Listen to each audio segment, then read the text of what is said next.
is up. We are officially back with Season 3, Episode 2 of the Abstract Audio Podcast. By now, you should absolutely know who the fuck I am. I'm your irrefutably inked host, Amber Janae. As you can see, it is just me, again this time around. So I'm thinking I'm gonna do like a structure of 2 and 2 this season. Just meaning, 2 episodes just me, and then 2 episodes with a guest, and so on and so forth. So if you're getting bored of me already, just know episodes 3 and 4 have some great co-hosts lined up, some great guests coming on. Exciting stuff. I know. Curb your enthusiasm, right? And if you ever, get it in your cute little head that, hey, I might want to be a guest on the Abstract Audio show, just email me with the info below or reach out on any of my socials. Yep, it is literally that easy. Like magic, almost. Speaking of, we're coming off last episode's emotional rant on wonder. The wonders of the world, in the world, the wonders in our daily lives, and how to fully appreciate them as the world goes to utter shit. But wonder, right? It stretches to so many other areas too, right? I mean, especially right now with everything going on. And the thing that always gets that part of my mind just going, just working, well, there's a few things actually, one of them being, I wonder how ice is allowed to run freely around like they own the fucking place. But that's different though, right? Because we kind of know the answer to that. No, the wonder I'm talking about this season, the wonder that this season is about, is the unexplainable.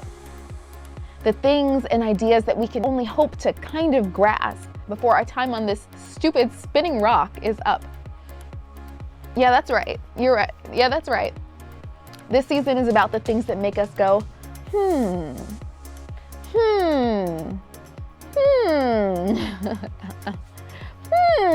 I'm kidding. No, I'm kidding. Actually, this may come as a surprise, but magic has always been one of those things for me. And for everyone else too, I think. And secretly for everyone else too, I think. Oh, come on. Don't act like your mom's never hired a mediocre magician for your birthday party, or that you've never been to a magic show at your local library. I mean, if you haven't, you're really missing out. Because the things these guys can do with their hands, mind-blowing, right? And that's actually saying a lot for any man in this day and age. I mean, they can't build a house with them, can't make you come with them. But I digress. Magic, even if it's done poorly, is a skill. And to be honest, I'm one of those people that believe less in science and more in magic. A matter of fact, I think science is simply us trying to make sense of magic. I think a lot of our existence is us trying to make sense of what amazes us. Trying to give it some meaning. It's a very human thing, right? But okay, think of it like this. Do magicians do what they do to explain or to entertain? To entertain, right? Right. They say they keep their tricks a secret for a reason. And on that same accord, do artists do what they do to explain or to entertain? Well, that's funny because that one's like a weird mix of both, right? Actually, you know what? Okay, stay with me here. I lost the plot. Stay with me here. Stage magic, right, exists because perception is fragile. Magicians and artists alike, they don't break physics. They break expectation. I'll say it again. They don't break physics. They break expectation. And for more on expectation, be sure to check out Season 2, Episode 1. Great episode. But to be honest, it's so odd to me that magic even became this unserious thing for us that only exists in fairy tales. Well, okay, it's not odd. I more so think it was deliberate, purposeful, right?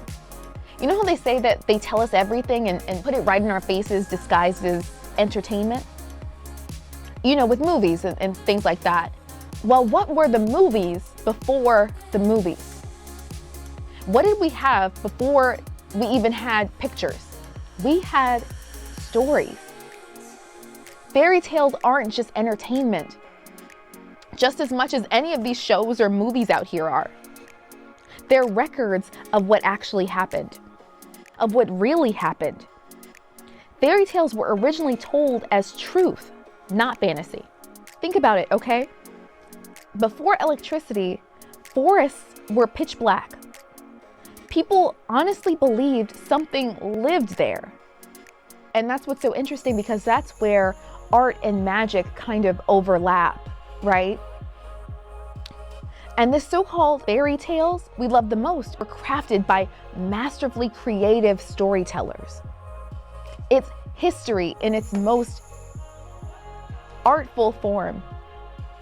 But because it is art, because it is fun and whimsical and beautiful, we take it less seriously. And honestly, I think that's partially on us. Not completely on the government, you know, not on the 1%. It's not on Trump or the boogeyman. It's largely on us. Because it's like we didn't have to go along with it. Because it's like we've known these stories from birth. And there's a reason some of these stories hit home when you hear them. Like, I'll give you an example. For me personally, Greek mythology resonated from a very young age. It was more than entertainment to me at that time. It was a slight obsession, I'll admit. And not only was I in awe of these stories, right, of these beautiful stories, I was captivated. I mean, I also love to write, but regardless, because there was truth in them, and our bodies recognize truth. They recognize untruths too, if we listen close enough. But listen? You want to talk about listen? Okay. Shakespeare. Beautiful, right? Everybody's heard Shakespeare. Everybody loves Shakespeare. Everybody loves Shakespeare. He's revered. He's admired. He's beloved. Shakespeare, right? And in his work, guess what comes up multiple times? You guessed it. Magic, fairies, spirits, sprites, witches, ghosts, goblins, mermaids, nymphs, satyrs, demons, devils. I could go on. But even the idea of the namesake itself, the fairies of said fairy tales themselves, like, come on, guys. If we can believe in angels, why not fairies?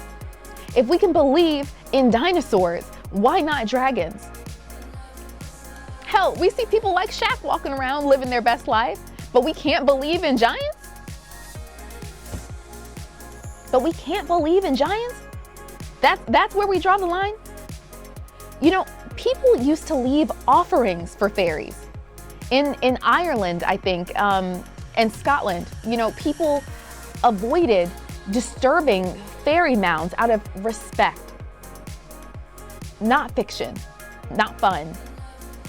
And then not only that, not only do they try to convince us that all of this is fake, but wait, there's more. Because in an attempt to double down, just in case, they decided to demonize it. But honestly, we'll talk about all that later, because that is a really juicy point, and it kind of deserves its own episode, honestly. But my main question for now is, when did we all collectively decide that, and not even just these things, but that something, anything, is impossible? Just like our sense of wonder and awe died out, our brains just tried to explain away the unexplained. And I get it. As mammals who have this ability to change our surroundings, we want to understand. We also don't want to feel inadequate, right? Because if magic exists and we don't understand it or can't yield it, that just makes us regular, right? But guys, listen, we can yield it. We are magic. We are pure energy. Of course, you hear, black girl magic all the time. It's kind of annoying at this point.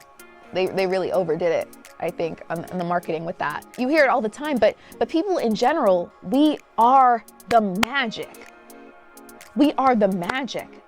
And I'm almost getting emotional here because so many people out here have lost the wonder.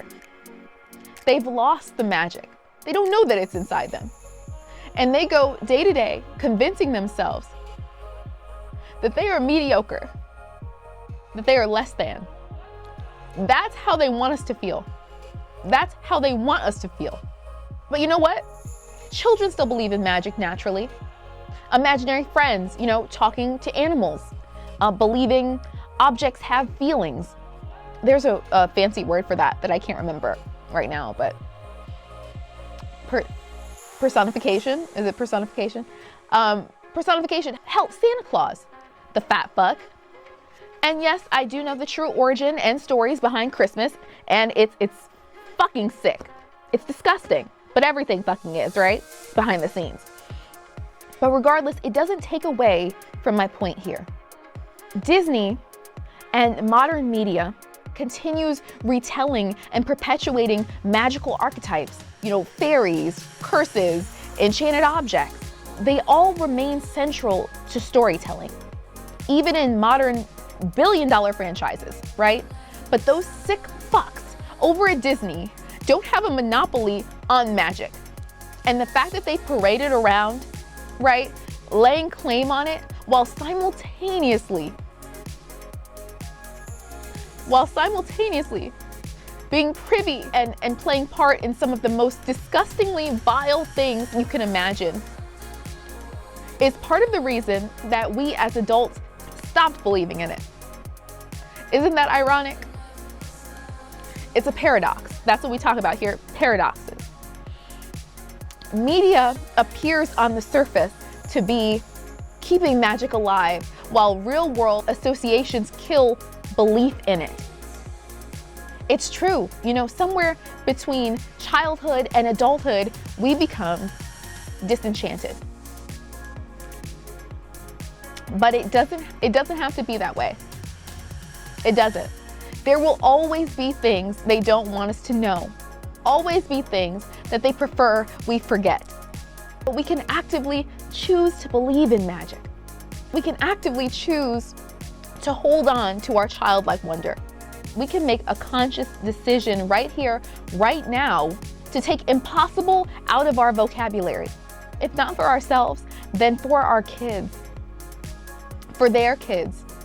Look, I don't know about you, but I want my kids to live in a world full of magic. Don't you?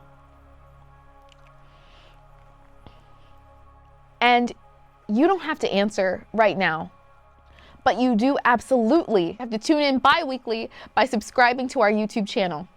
Be sure to follow us on all the social media to support, as always. And of course, by now you can listen wherever you get your podcasts. Until next time, guys, always appreciate the abstract in your life.